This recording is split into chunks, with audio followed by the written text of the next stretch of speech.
Hi, and thank you for coming tonight. This is my presentation on ethics. My name is Angela McDaniel.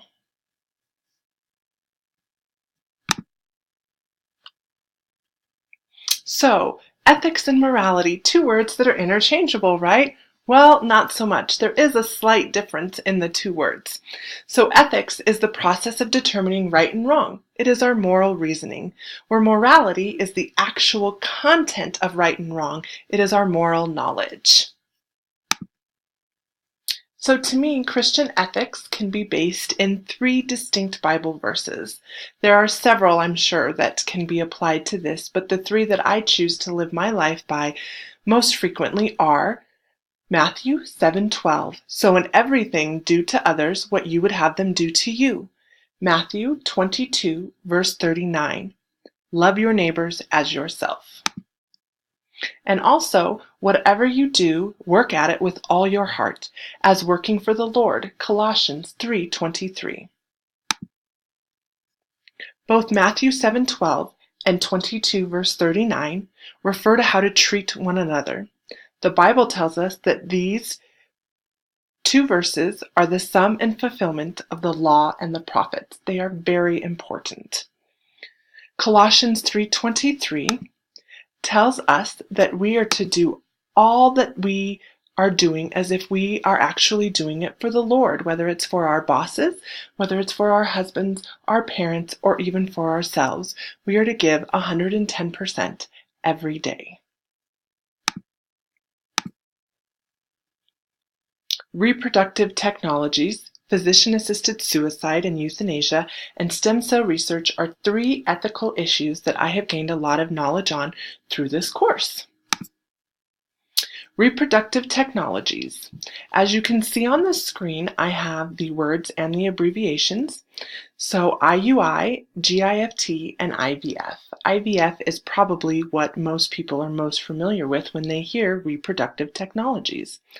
I learned that through having IUI, you are at a higher risk for multiples, which some people would consider a blessing, but the downfall would be that there are people who would selectively choose to terminate some of the pregnancies that were in their uterus to have only one child.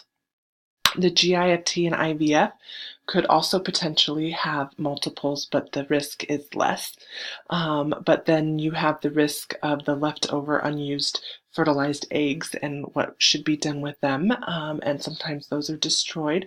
And I have an ethical issue with that because I believe life begins at conception. So as soon as the egg is fertilized, I believe that that is then life and it is protected and it should be sacred. Stem cell research. So most people think of stem cell research and they probably think that adult stem cells are what is used for that, but that is not true. That most stem cell research is done with human embryos, which are the leftovers from the infertility treatments.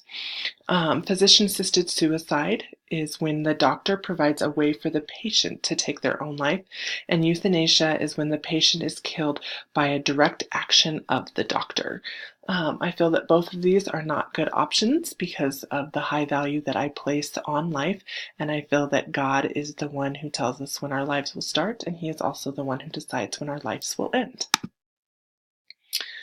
My case study is to interview or not to interview. So you work for a small private child care center. Your company has an unspoken policy about not hiring men.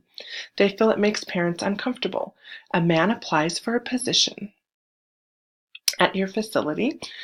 He is also related to a current staff member. So what are you to do? So, is he qualified? Does he have experience? What age group would he be working with? Would be very valid questions to ask yourself when looking at this person's application. We also need to remember that the law says that you can't hire based on gender. So the fact that he is male should not play into your decision in the hiring process. What will it do to the work morale of the current employees? So if the person who works for you finds out that you did not interview this person just based on the fact that he was a male, what would that do? There is an article called Ethical Issues in the Workplace, where she is quoted saying that gender discrimination results in a lost productivity within your company.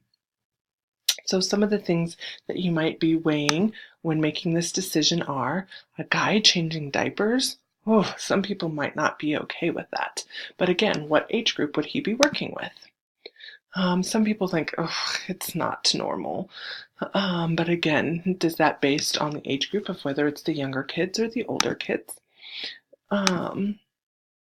But he does have his degree in ECE, so this is something that he's obviously committed to and has experience in. But then you've got your owners telling you that people will pull their kids if we hired a man. And having to deal with those stereotypes and deciding what is it that you really should do when making this decision on whether or not to hire this person. These are all things that you would need to weigh through. Something I am undecided on is human cloning. Human cloning. Procreative cloning is done when using an embryo and a cell from an adult when the nucleus is removed. I am undecided on human cloning because I feel there are both positives and negatives to human cloning. The biggest positive for me would be tissue match and being able to have direct tissue match for people that are fighting diseases and being able to help them in defeating their disease. The negatives would be it could create a black market. The embryos that would be using for research and then would then be killed after the research was completed. There could be issues with organ farming.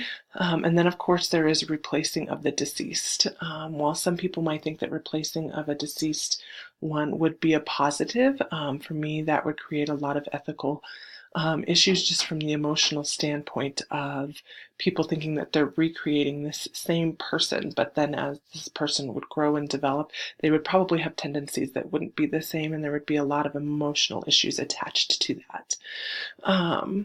So some things that I would need to be able to consider further in deciding my feelings on human cloning is needing to know what the parameters would be if it were to become something that we could do quite prevalently, and what would be put around those parameters and how it could be used to benefit someone's existing life. So again, using it for medical reasons like tissue match. Thank you very much for coming and enjoying my presentation on ethics. I hope you have a great night. Thank you.